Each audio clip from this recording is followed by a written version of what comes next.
Hello and welcome to the 2020 Disc Golf Pro Tour Championship presented by Grip 6. We are in the quarterfinal round. Big Barry commentary bringing you all the action. Myself, Jeremy Koling, joined by my buddy Paul Ulibarri.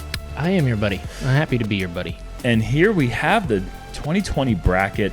This is going to show you who is in the semifinals. So Paul McBeth, Calvin Heimberg, Ricky Wysocki, Eagle, Dickerson, LaCastro, Jones, and Girthy all make it into the weekend for free. But then the quarterfinals, which we have today, we had to have 4 players go through round 1, and those players were myself, Thomas Gilbert, Eric Oakley, and Andrew Presnell. And now everything that you see here is listed in terms of tour points. So if there are any ties in those top 4 scores, that will be the tiebreaker.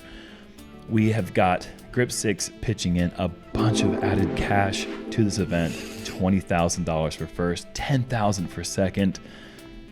Wow, there's so much money. The biggest purse in disc golf history. And let's get into these players here. James Conrad, Philo Brathwaite. Who else we got here today? Oh, we got you. Yeah, sneak peek. You are all business today. I don't know what I am. What was that? Did you blink? Myself. Yeah, no. And we have also Emerson, Keith, and both of you guys did not play in last year's tour championship, and so it's been quite a while since you've played a tournament round here at this course in Charlotte, North Carolina. But obviously a player that does well in the woods, and James Conrad known for doing well in the woods. Philo Brathwaite coming from California, he does well in the woods.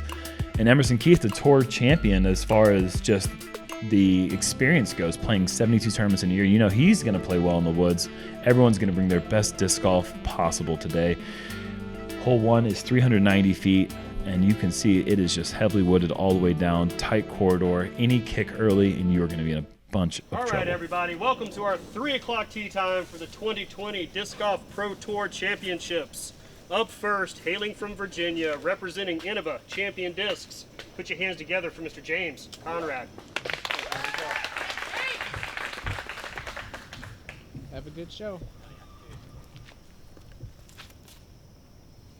And I believe James, well, I'm just going to go ahead and risk my hazard to guess that this is a T-bird. I think it is the Nate Perkins. Oh, the Night Strike. Yeah, I think it is. It's the Glow Night I Strike. know it is because Yeah. he told me that today, because I said, is that a T-bird? Okay. I said, no, that's Night Strike. And that made it far enough past that initial gap that that's not that bad of a result. Not at all. 64. Put your hands together for Mr. Emerson Keith.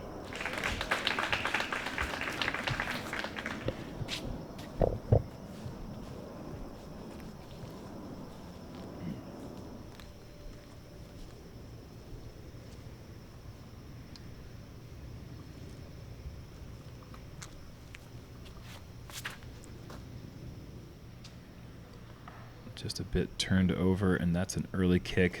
Didn't look like it was too far off the Our edge of the competitor on fairway. our 3 p.m. tee time from California, representing Innova Champion Discs, Mr. Philo Brathwaite. Philo, after taking a week off of competition, doing his commentary work down there in Rock Hill, South Carolina for the USDGC, back in action here. And all of you guys are going from basically not playing the first round of the tournament, which must be kind of a strange feeling in a way that maybe the 4 guys that did qualify in here already had 1 round of Rounding tournament out our action 3 coming p.m. in here. tee time from Sholo, Arizona, representing Discraft. Put your hands together for Mr. Paul Ulibarri. Z-Nuke? Yeah, this is my most understable Z-Nuke, so gotta make sure you point that arrow in the right direction. Mm-hmm. I didn't. But that was a fighter, but maybe not fighting enough. Oh, it fought. Yeah. I mean, when you throw it in that direction, there's not much else it can do. Emerson leaning all the way out, and that is a beautiful flex shot to get to Park City. Yeah, he had to navigate a lot of trees right there. That was beautiful. I'm in the other fairway. You are in hole 7's fairway. My goodness. That went way right. And there's not much up there. Go. Okay. Did that hit anything? No, and that was as good as I feel like I could have done. All right. So edge of the circle putt to start the round for you, and Philo just pitching up that one under the basket. I imagine James will maybe be close enough to give it a long run, but how far? Oh, he's actually not that bad. Kind of a pitch up, though.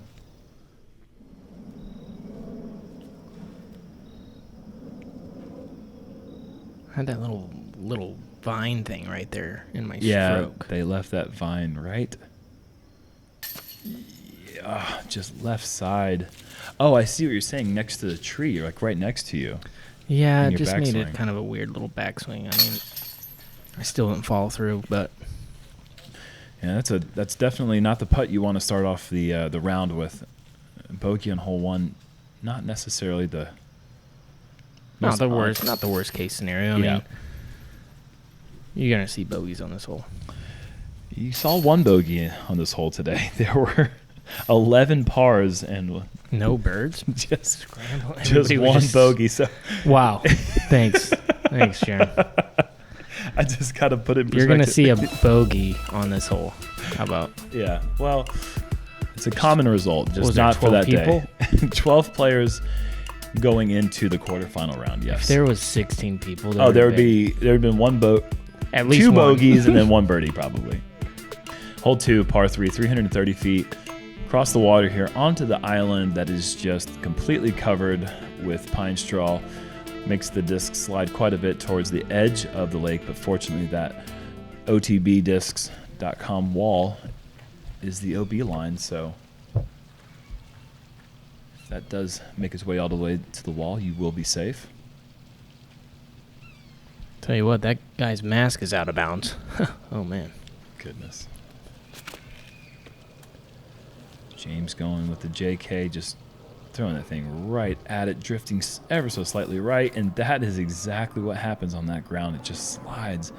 Now James has a slightly scary putt, if there can be one of those for him, from 34 feet.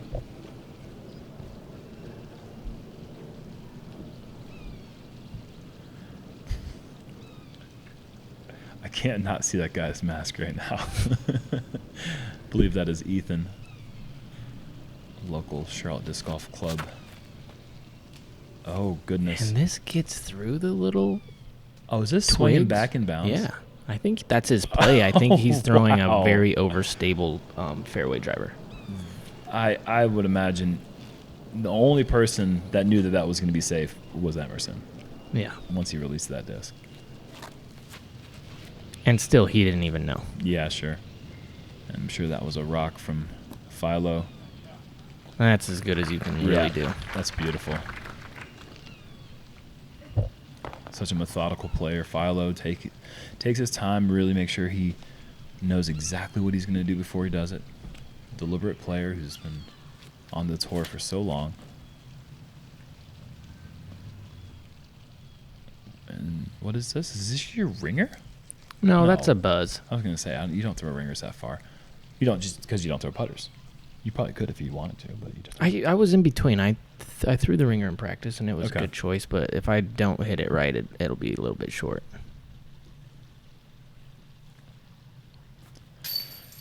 Oh, look at that one sticking. Coming in Anheuser left side, but just enough angle to drop in for the nice birdie. And a little Slomez replay of that follow through, holding on to it that time. A horrible putt. Yeah, well, it's in the basket. One of those airball makes, I call them. You said you famously said that the scorecard doesn't have pictures, but now it has video. Yeah.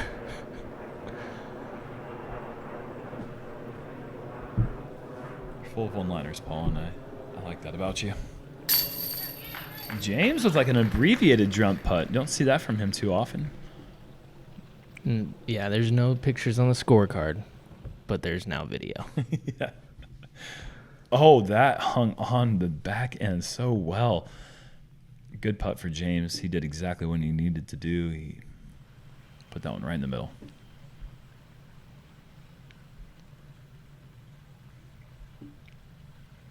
Emerson not able to commit.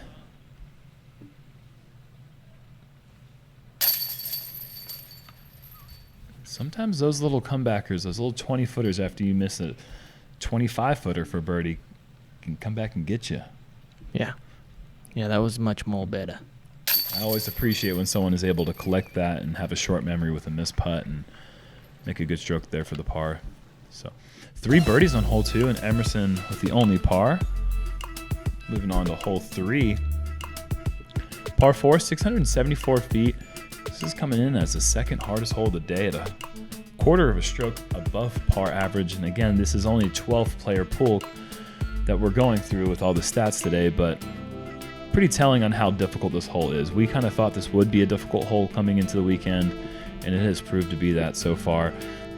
Sidearm turnover off the tee really opens up the fairway the most, but a backhand hyzer flip up can also get you to a good position. Yeah, this is just a well-designed hole. I really like this tee shot. You can fit backhand down there, sidearm down there, and it really rewards a perfect shot and really nothing else. Yeah, that's a perfect shot. And that, I believe, is that night strike again. Yeah, That's fantastic. Yeah, almost great. outdriven the fairway.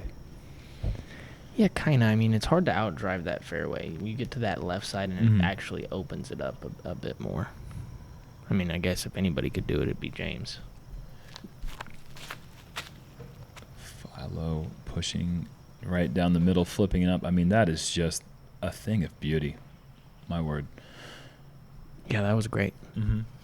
And one of the things I really like about this tee is that with these early trees on the left side, it actually blocks the left side of the fairway that pinches in the tightest, and you can't see it, so you really have to trust your angle right out the gap.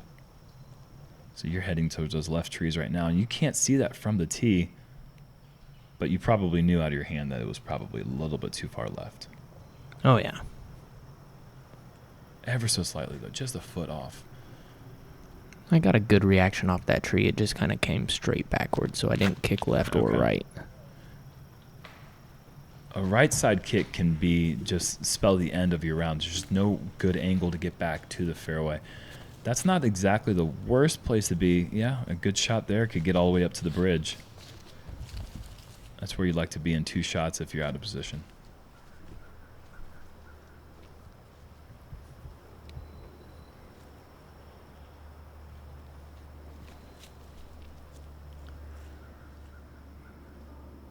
That is crossing the bridge, and that's a nice little bounce to the left. Anything that goes right there really cuts you off with your angle on that agreed. third shot. Let's see what Philo's left with after that beautiful tee shot. Right there where you want to be, but that is early turned right, and that's going to have to fight its way through. And maybe makeable, but that's... Yeah, it was a good fight to get to there, honestly. I mean, he's probably still 50 feet, 45 feet, but he could have hit early and been in a world of trouble. Now, this is the unicorn sidearm from... why is it so unicorn? That was butter. That was beautiful. Parked. Well, the only reason it is because his backhand is that good. His backhand is so great. James told us an interesting stat. When the USDGC went back to the original hole 1, we didn't play that hole last year. We played the what is now hole 3 and what has always been hole 3. Going back to hole 1 original was the first time he had thrown a sidearm off the tee in 2 years, since the last USDGC where we played the old hole 1. Now, he's thrown forehands, obviously, for approaches, but off the tee, he has been a strict regimen of backhand only. I couldn't even imagine. Could you imagine me? I mean, goodness gracious. Yeah, I could imagine that. 9:32, here we come, baby. And Philo, not that great of a look, having to just pitch up and take the par, and not a bad score to take here on hole 3.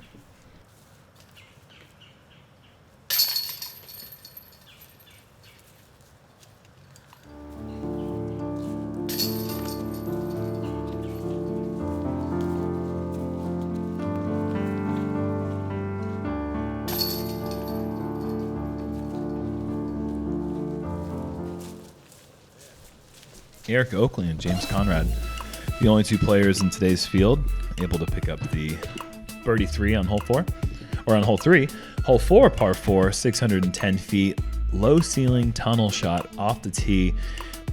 Those evergreens on the right side really draw you in. You want to push it to the left side near the softball fence to give yourself the best angle approach into this very precarious green location. The basket is pushed to the back edge of that hill, so there's a slope behind the basket and obviously that dramatic slope left. Out of bounds is only about 25 feet deep.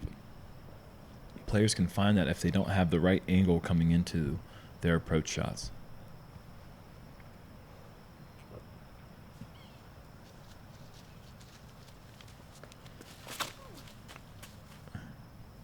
Conrad getting a good bit of Anheuser on that drive.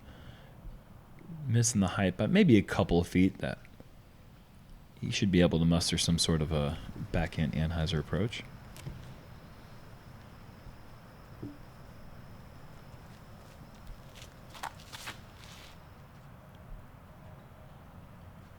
Philo is going to be well back of the intended landing zone.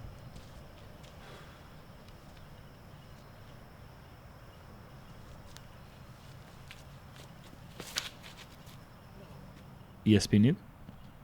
Yeah. Yep. And that is on the right side of those trees. Safe. Safe. Yep. That is not an easy thing to do. That out of bounds line is very close. No, I think trees. I caught that little limb there that kind of kept me in bounds. It should not have been out of or in bounds. Okay. That was a Spike Anheuser roller thing I was going for, I guess.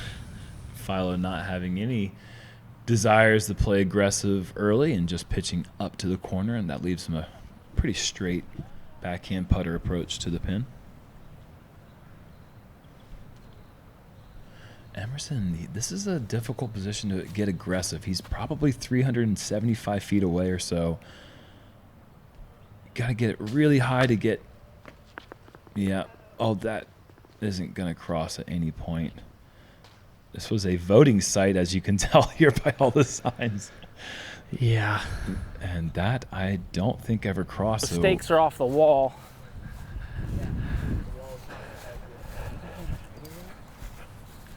And I don't know if I can get a flex to the pin unless it's high. It's just this is so low.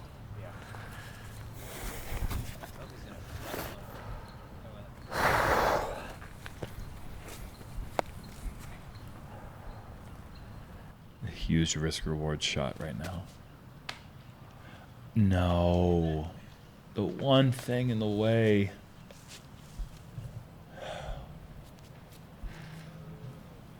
James not getting aggressive.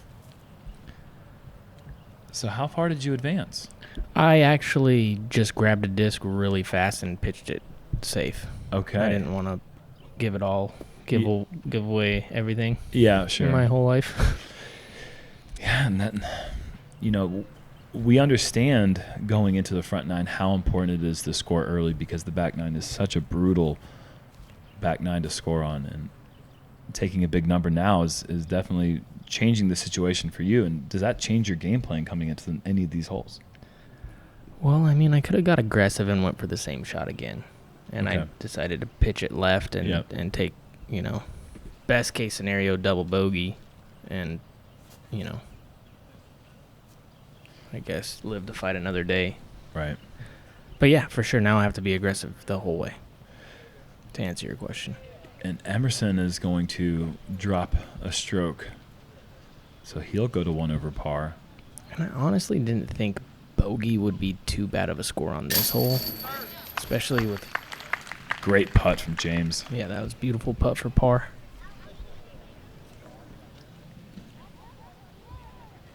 Yeah, definitely a mixture of scores on hole 4. Being out of position makes this hole can be a nightmare as you take a double bogey. When you throw a good tee shot, there's not many easier approach shots on the course. But when you're out of position, with how fast that green can be and how much slope it has, if you're trying to throw a 350-foot shot into this green with that spin and that angle coming in, that thing's going to pick up and roll most of the time. So it's all about that tee shot on this hole. Oh, no. And that actually went through the side chain, so it was kind of like a cut through. It looked like he kind of missed it left. He was a little bit left, but it slid all the way through. Yeah, that stays in 98% of the time. Right. Oh, Philo's beside himself. He's smiling through the pain right now. And yeah, we saw 4 birdies, 2 bogeys, and a double on that card, and the rest of the scores in the course were par. Difficult hole for sure. Speaking of difficult hole, this one can also eat you up if you don't get off the tee well. Hole 5 is a par 4, 585 feet. Backhand anhyzer with a stable disc or just a straight disc, just kind of thrown with a little bit of anhyzer, is the play that you're going to see predominantly for most of these players.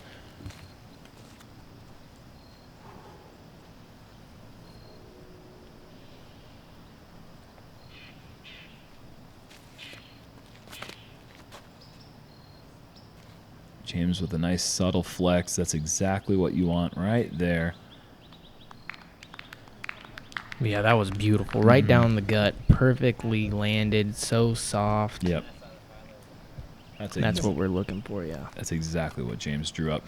And that's the only place where the fairway really bulges out is right where his disc came to rest. Philo's heading in a very similar position. And you can see how close it's getting to those stakes, but that is also a perfect shot.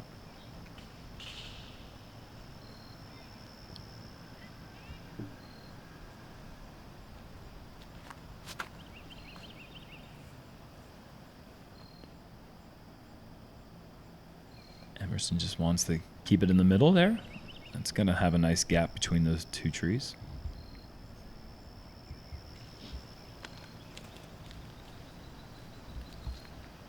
Changing discs. What are you throwing? This is a stalker. Haley King stalker.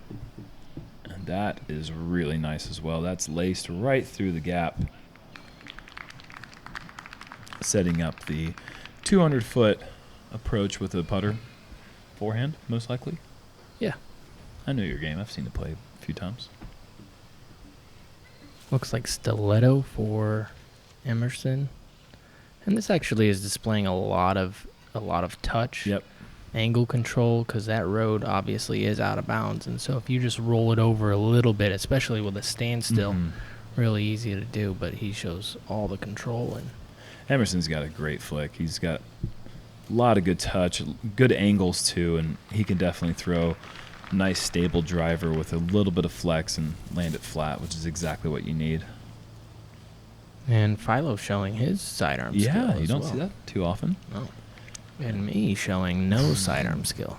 That was surprising. Inside the circle, just barely.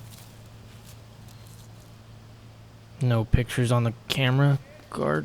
Well, we're going to get a video clip real quick of what you did from there. This is an important putt. That is a great bounce back. You need as many birdies as you can possibly find right now here at Hornet's Nest. 1 over par through 5 holes. Yeah, if I miss that one, it's all over, pretty much. In your head, it's hard to not think that way, especially with the way this format lays out. You guys are the last card, so you know what's been done with the 2 cards ahead of you. As far as coming through hole 5, you know what everyone's done through 5 holes, and so on all the way through the rest of the course. And by the time the end of the round comes around, you're going to know what that score needs to be. But still, with the quality of golfers in this field, not too much room for error. Yeah, the 12 people we're playing against aren't bad. I would agree. Hole 6, par 3, 453 feet. Another low ceiling, slightly wider fairway than we had on hole 4, but similar tee shot in that you want to keep the height up, nose up just a bit, just to keep that thing carrying through that low ceiling. Some people might try to go with an overstable driver to kind of flex it over the road. Garrett Girthy just goes straight at it with a fairway driver, which is just disgusting. Let's see what James goes with here. That's the Pretty traditional play there. Slight flex, good height. That is so Really good. good. Look at that. Just total 100% commitment and effort into that shot. Never in any danger whatsoever of going anywhere but perfect. Wow. James off to a good start. 3 under. Yeah, really great start. 5 holes. Oh boy. This could hit that curb. Oh, sometimes it hits that curb and redirects. Not this time. Yeah, kind of a tough mistake there. It looked like he was trying to get aggressive and just pulled it a little bit. Playing off that road's not a bad idea, though. If you go back to the 2012 World's Final 9, Will Schustrick hit the road with a lot of anhyzer, and the way that the disc reacts when it hits, oh, wow, that was fantastic. The way the disc reacts when it hits pavement or concrete or whatever, normally is it picks up and goes high. I got the follow plate. Okay. All right. Sorry.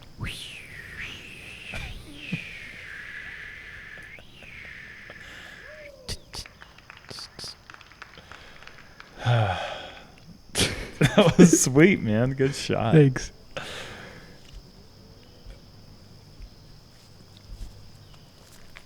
Good shot. Emerson, that's just going to be too low, and it's a bit early to say this. Well, actually, we'll be through the first third of the course after this hole, but Emerson definitely looks a little bit out of sorts. Not the typical Emerson Keith that we're accustomed to seeing play. Just hasn't quite settled into a groove yet. 2 missed putts in the circle. No, and like you said, the front 9 is where we need to score, and we're not scoring. Yeah. James is scoring. Mm-hmm. The rest of us are trying to just maintain some sort of fight. That is a good fight. Coming back to even par after the double bogey with back-to-back birdies, and hole 6 is a great hole to pick up a birdie on.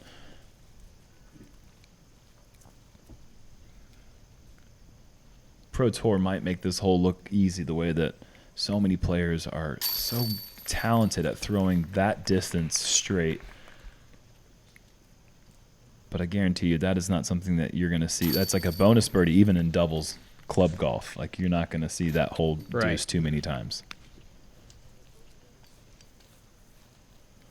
And you see 2 birdies and 1 par and a bogey, so... And then that's kind of how the hole played. It's kind of split between bogeys, birdies, and pars on hole 6, and there were 4 of them on the day. We're actually moving to, surprisingly, the easiest hole in the course as far as the way it was played with these 12 players. Hole 7 is a par 4, 641 feet with a new basket location, specifically for the DGPT Championship. Around the corner to the right once you get all the way down to the end here. That is so surprising. Yeah, I know. It's a lot of good disc golfers. Yeah, this is a hard hole. Yeah, OB on the left side road comes into play so often.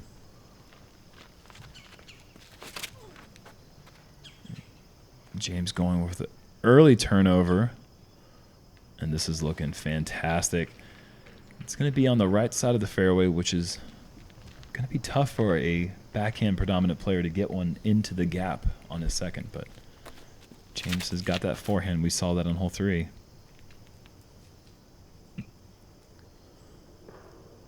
Oh, keep going. Don't keep going. Oh my gosh, that was like... There's so many places where that thing would not have stopped right there on the curb. That was a great laydown. Why were you trying to work me, Jerm? I didn't know that was the case, but it turned out to be.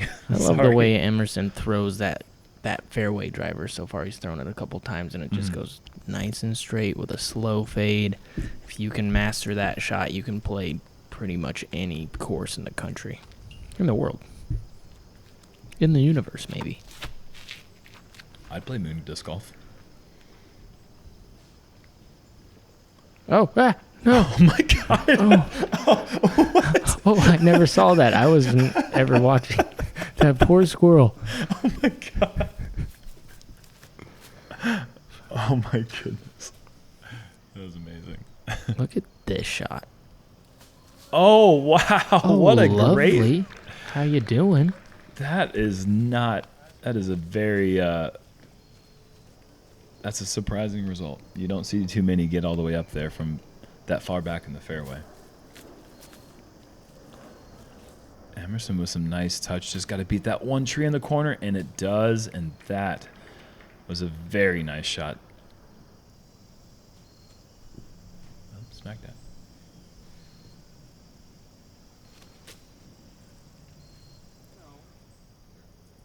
It didn't. You are parked. Now let's see what James can do after that boom and drive. He is going to line up his second forehand of the round. It's not a unicorn anymore. It's a tunicorn. It's more of like a James sidearm now. And he's really good at it. You're just going to pass up tunicorn? He didn't to it. I don't know. Is this another animal I don't know about? A tunicorn?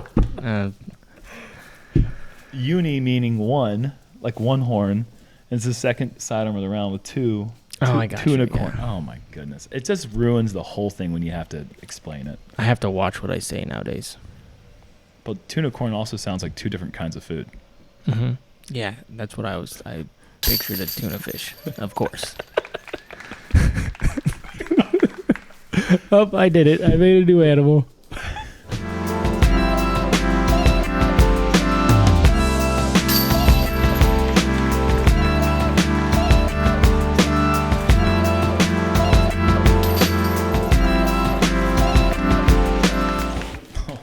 Did you see Nate? The little elf Nate? Yes. Pop on the screen. Was that there yesterday? I totally missed that. Hole 8. Oh, star frame. Congratulations to all the people that did that. Almost everyone in the field birdied the hole, so I didn't. Hole 8, par 4, 534 feet. Very specific, touchy tee shot. Mid-range putter. If you go fairway driver, it's going to be an overstable fairway driver to try to hyzer into the gap, and from there you go over the hill and through the woods and try to get all the way up to Grandma's house for the birdie.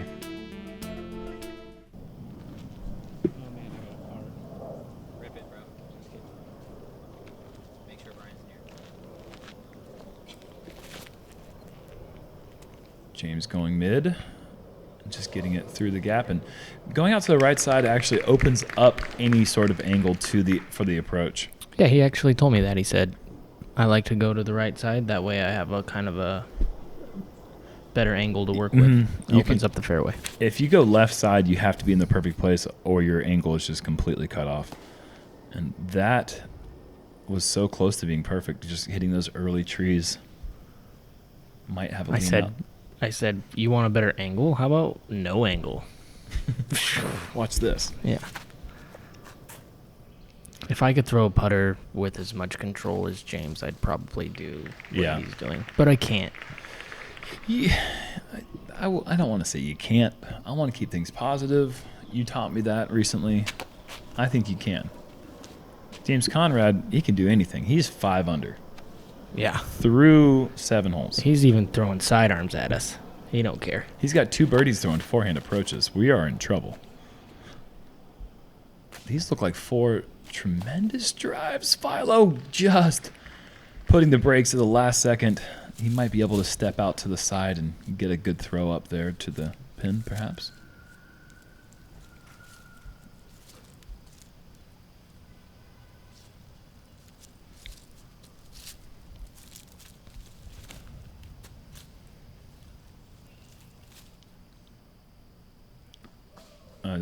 He's playing essentially perfect. James usually does when I play with him. Whenever I play with him, I'm usually playing good, which means I'm like on one of the top 2 cards. We have because he's never been lower than that. Sure. And then it's just so impressive to see him carve up courses.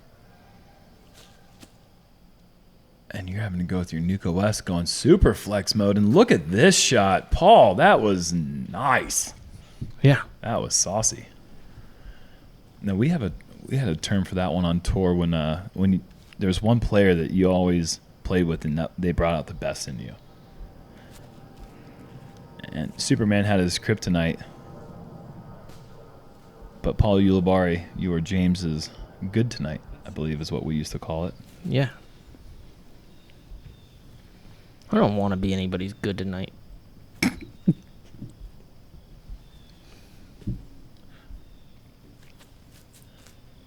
Philo with an awkward angle, able to make something work. That'll be edge of circle with a big tree in the way. But we do have 4 putts for birdie on hole 8.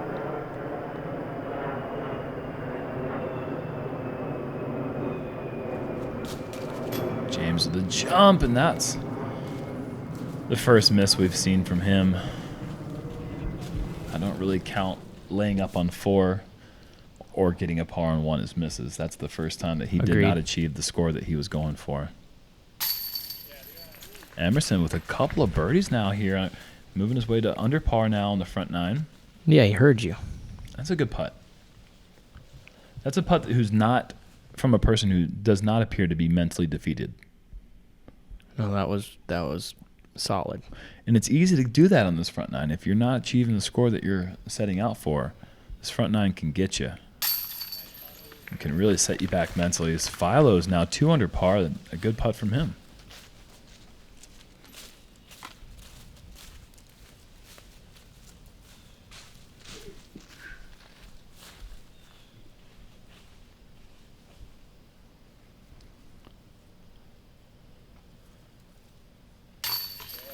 You know how we talked about snake bites and hornet's nests and getting stung and all that yesterday? Yeah.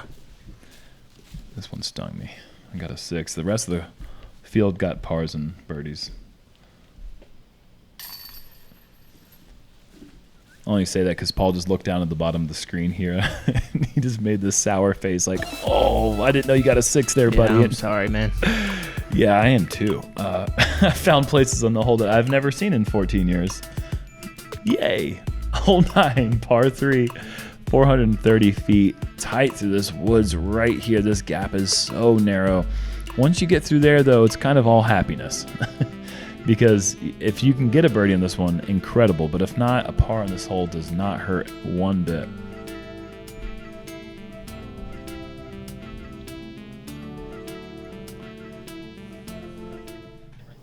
It hit this tree and I was standing here and I like jumped up and it went right under my feet.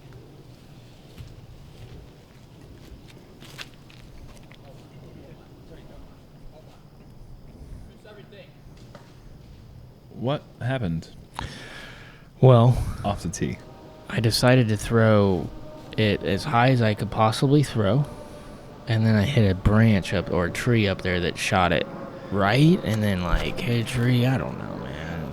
I was thinking I was going to birdie the rest of the holes, and then Well, you had got 4 in a row after that double. That's a nice little bounce back, but I don't think I've ever seen you release a disc like that before. That was surprising.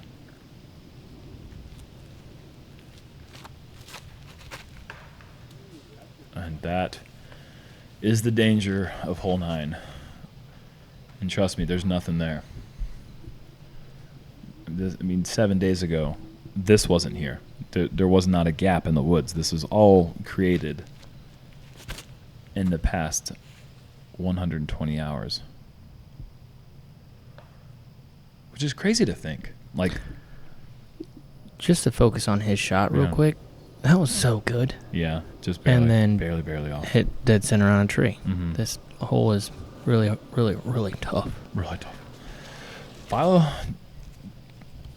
just taking his medicine, pitching back out to the fairway, accepting his fate, knowing that the best he can do is bogey. He's This gonna is have to my work for problem. it. Yeah, my problem with woods golf whenever I'm playing is when I pitch out and like do the smart guy thing. Mm-hmm. You fail? Yeah, maybe I'm not smart guy. Yeah, maybe your success is based on pure adrenaline and just going for it. Right. Nice approach from Emerson, showing off a nice touch. That'll be a par for the young man from Texas. What am I saying? I took a 6 on that one hole. Going for it. Well, I mean, you were then smart, and then that's what worked. Was once you got smart. Why can't I flip it? It doesn't work that way. Oh goodness. Okay, that's fine. Yeah, that was a little. The first tree was stinky. The second tree was. Yeah. Calm down, putter. You're my putter. Behave. Oh, Philo drawing air. Probably thinking it'd be a hard thing to do. Now he's got a tough putt for the 5. And that is going to bring Philo. And only 2 pars in the front 9 yet. He's going to finish even par. I feel like this is the hole that you can easily double bogey, though. Like, this hole is hard. I mean,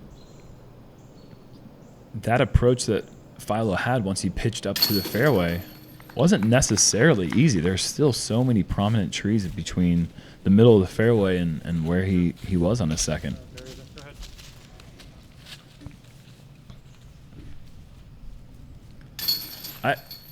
I definitely am shocked by seeing that there were 4 2s in this hole. One of them on my card, Eric Oakley threw a nice shot through the gap, got a very pleasant kick, and was leaning against the base. We also saw Andrew Presnell drive there and make his putt. Austin Hannum and Kyle Klein with big birdies on hole 9. And that is a great birdie to get heading into that treacherous back 9 that we've alluded to many times over. And looking at the front 9, James Conrad leading the way at 5 under.